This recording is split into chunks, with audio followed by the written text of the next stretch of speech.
प्यारे देशवासियों, नमस्कार। एक गंभीर विषय पर आज मैं आपके साथ चर्चा करना चाहूँगा। देखिए, देश में सरकारें हैं, राज्यों में भी सरकारें हैं, केंद्र सरकार भी है और उसमें राजनीतिक दलों के समूह हैं। आमतौर पर दो ही समूह होते हैं, एक सत्ता पक्ष, एक विपक्ष। तो मैं आपसे ये पूछना चाह रहा था, ये आपकी सलाह लेना चाह रहा था, आपकी राय जानना चाह रहा था, क्या सत्ता पक्ष और विपक्ष जो भी हैं हमारे, क्या वो दोनों हमारे ही देश के हैं या अलग अलग देशों के हैं? ये गंभीर विषय है, इसको गंभीरता से हमें सोचना होगा। सत्ता पक्ष और विपक्ष, वो दोनों जो ग्रुप हैं, वो दोनों पक्ष जो हैं, क्या वो भारत के ही हैं या दुश्मन देशों के, अलग अलग देशों के हैं? क्योंकि उनका जो व्यवहार है, हालांकि मैं एक चीज़ आपको और बता दूं, जो दिखता है वैसा नहीं है। वहां पर आपको जो दिखता है कि वो दुश्मनी कर रहे हैं एक दूसरे से, ये दुश्मनी नहीं है, वो हमको दिखाने के लिए, बेवकूफ़ बनाने के लिए, जनता को मूर्ख बना करके ये दोनों मिल करके लूट रहे हैं। इनकी जो है मिली भगत है, दोनों की मिली भगत है। सत्ता पक्ष विपक्ष एक ही हैं। लेकिन अब देखिए, आपके सामने जो व्यवहार कर दिखाते हैं वो ऐसा दिखाते हैं जैसे दो दुश्मन देश आपस में लड़ रहे हैं। जैसे हमारा रिश्ता पाकिस्तान से कोई बहुत अच्छा नहीं है और मान लीजिए लड़ाई छिड़ रही है, वो हमारे को नुकसान पहुंचाने की कोशिश करेंगे, हम उनको करेंगे। यही आज हमारे विपक्षी और सत्ता पक्ष में, विपक्षी दल में देखने को मिलता है। आप यानी वो बात ऐसे करते हैं, अब जैसे सत्ता पक्ष में बैठे हैं, वो जनता को इस तरीके से बात करते हुए दिखेंगे कि वो तानाशाह हैं, बिल्कुल वो मालिक हैं इस देश के, सब कुछ उनके हाथ में है। विपक्ष जो है वो देश को लूट रहा है, बर्बाद कर रहा है, इसलिए विपक्ष को वहीं खत्म कर देना चाहते हैं। ऐसी उनकी हरकत, ऐसी उनकी सोच, ऐसी उनकी जबान, ये देखने को मिलती है। और जब विपक्ष बोलता है, हालांकि विपक्ष तो उनका जवाब देता है, उनका जवाब देने के लिए उनको भी उसी भाषा का इस्तेमाल करना ही पड़ेगा, ये मजबूरी है उनकी। विपक्ष जब बोलता है तो वो भी लगता है कि ये सत्ता पक्ष कहीं बाहर से आकर के बैठे हैं। तो कहने का मतलब है, ये दोनों के दोनों जनता को मूर्ख बना रहे हैं।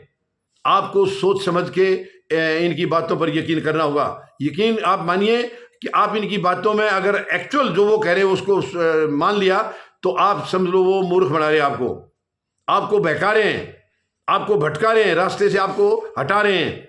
ये गंभीर विषय है। यानी एक दल दूसरे दल को इतनी बुरी गालियां तक देता है, गंदे गंदे शब्द उनके लिए इस्तेमाल करता है। लोकतंत्र में इनकी कोई जगह नहीं है, कोई जगह नहीं है। हालांकि रात को आप देखिए, कभी जाकर के पार्टी इकट्ठे करते हैं, ये एक साथ खाना पीना खाते हैं, ये दोनों मिलकर के जनता को बेवकूफ बना रहे। दोनों आपस में बात करते हैं कि देखा हमने कैसे पागल बनाया, दूसरा बोलता है देखा हमने भी तुम्हारा कैसे साथ दिया। ये है इनकी बातें, आप समझ नहीं रहे हैं।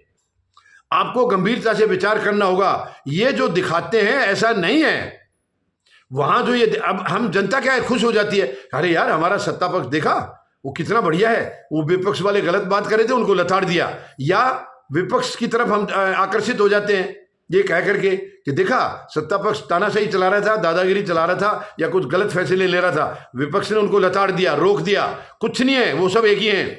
वहां जो फैसले होते हैं इनकी मिली भगत से होते हैं। आप यकीन करिए, ये फैसले जनता को बर्बाद करने के हैं। जनता के हित में कोई भी फैसला नहीं हो रहा है। जनता को देने के लिए कुछ नहीं है इनके पास, यकीन मानिए। वहां हमें एक संवैधानिक ऐसी राजनीतिक दल को बिठाना होगा जो जनता को अपना समझे, इस देश को अपना समझे, समाज को अपना समझे। ऐसे दल को वहां बिठाना होगा। वरना ये जो अंग्रेजों के टाइम से जो व्यवस्था अभी चलती आ रही है, ये देश हित में नहीं है, समाज हित में नहीं है। ये केवल अपना हित देख रहे हैं। यानी हमारे देश में आज़ादी आई है 1947 में, 15 अगस्त 1947 में। क्या आप मानते हैं सच में आज़ादी आई है देश में? नहीं आई है। केवल सत्ता का हस्तांतरण हुआ है।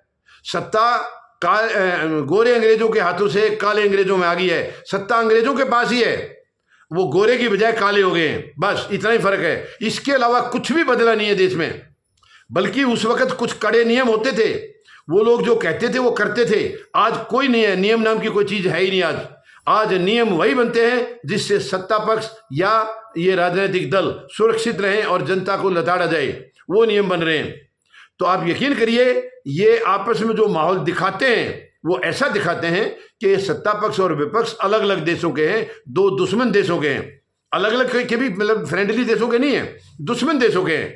वो उसके खिलाफ भद्दी से भद्दी टिप्पणी करता है, फिर वो उसका जवाब देता है और जवाब देकर के उससे और बढ़ा चढ़ा के कहता है। ये शर्मनाक है। जनता को इन बातों को, इनका संज्ञान लेना होगा। इनकी बातों में आकर के हमें मूर्ख नहीं बनना है। हमें इनको अपने तरीके से जज करना है, अपने तरीके से इनको हमें ये देखना है कि ये हमारे हित में है या नहीं है। ये दोनों के दोनों मिलकर के बेवकूफ़ बना रहे हैं और हम इनके बहकावे में आ जाते हैं और इनको गलत तरीके से वोट दे देते हैं। आप वोट देना है, जिसको भी आप वोट दे रहे हैं, जो उम्मीदवार है उसका बैकग्राउंड देखिए, उसका चरित्र देखिए, उसका समाज के अंदर क्या स्थान है, क्या जगह है, वो देखिए, तब आप उसको वोट दीजिए। ये बेवकूफ़ बनाते हैं, मूर्ख बनाते हैं, आप इनके बहकावे में नहीं आना है। बिल्कुल सत्ता पक्ष और विपक्ष अगर देखा जाए, अभी तो मैं सवाल तो मेरा यही था कि ये दोनों हमारे देश के हैं या दुश्मन देश के हैं, सवाल तो यही था। लेकिन हमें उनको तो यही सोचना है, ये हमारे देश के हैं ही नहीं, वो हमारा भला कर ही नहीं सकते हैं। आप अच्छे लोगों को वहाँ बिठाइए, चाहे वो इंडिपेंडेंट हैं या कोई राजनीतिक दल आपकी नज़र में जो अच्छा है। आपको ये परखना है, राजनीतिक दल को खुद परखना है, जो इनकी मिली भगत में शामिल ना हो। यानी आज सत्ता पक्ष विपक्ष पूरी तरह मिली भगत है। आप ऐसे दल को चुनिए जो मिली भगत में शामिल ना हो, जो सत्य को सत्य कहे, झूठ को झूठ कहे, गलत को गलत कहे, सही को सही कहे। ये आपको करना होगा, वरना देश आज जिस तरफ बढ़ रहा है ये बहुत ही दुर्भाग्यपूर्ण स्थिति है। आज देश में कोई भी काम तरीके से नहीं हो रहा है, संवैधानिक तरीके से नहीं हो रहा है। जो कुछ हो रहा है तानाशाही से किया जा रहा है और विपक्ष भी पूरा तरह समर्थन कर। अब आज देख लीजिए, आज सरकार है, अगर वो गलत फैसले ले रही है तो ये जो दो बैसाखी हैं वो क्यों साथ दे रहे हैं इनका, क्यों नहीं इनसे अलग हो जाते हैं। और बाकी दलों से आप देखिए, जिस दल की केंद्र में सरकार है वो देश को बर्बाद करने में लगे हैं और दूसरे दलों के लोग छोड़ छोड़ के फिर इनके पास जा रहे हैं। आप अंदाजा लगाइए, क्या वो आपके हितैषी हो सकते हैं, आपका भला कर सकते हैं? वो कभी नहीं करेंगे। उनको मालूम है एक दल लूट रहा है, अच्छी तरह से तानाशाही से लूट रहा है, दादागिरी दिखा रहा है, और फिर लोग उसमें शामिल हो रहे हैं। तो वो आपके लिए नहीं आ रहे हैं, वो अपने लिए आ रहे हैं। उनकी कुर्सी, खुद की कुर्सी खतरे में पड़ती है तो वो ये देखते हैं कि तुम्हारी कुर्सी कहाँ सेफ रहेगी, वो चले जाते हैं। तो आपको इनको नोट करना होगा। ये दोनों ही देखा जाए तो हमारे देश के नहीं है। मैं तो ये मानता हूं ये देश को, क्योंकि ये देश को अपना मानते ही नहीं। जब ये देश को अपना मानते नहीं तो हमारे कहाँ हुए वो। हमें बहुत चौकन्ना रहना पड़ेगा। इनकी जो ये लोभ लालच वाली या मूर्ख बनाने वाली जो बातें हैं, इनका संज्ञान लेना होगा। तसल्ली से हमें इनको परखना होगा, अच्छी तरह से परख के जो देश हित में है, समाज हित में है, उसी तरीके से हम इनका साथ दें, वरना बिल्कुल इनकी बातों में ना आए। मुझे विश्वास है आप मेरी बातों पर, मेरी अपील पर जरूर अमल करेंगे। धन्यवाद। जय जवान, जय किसान, जय हिंद।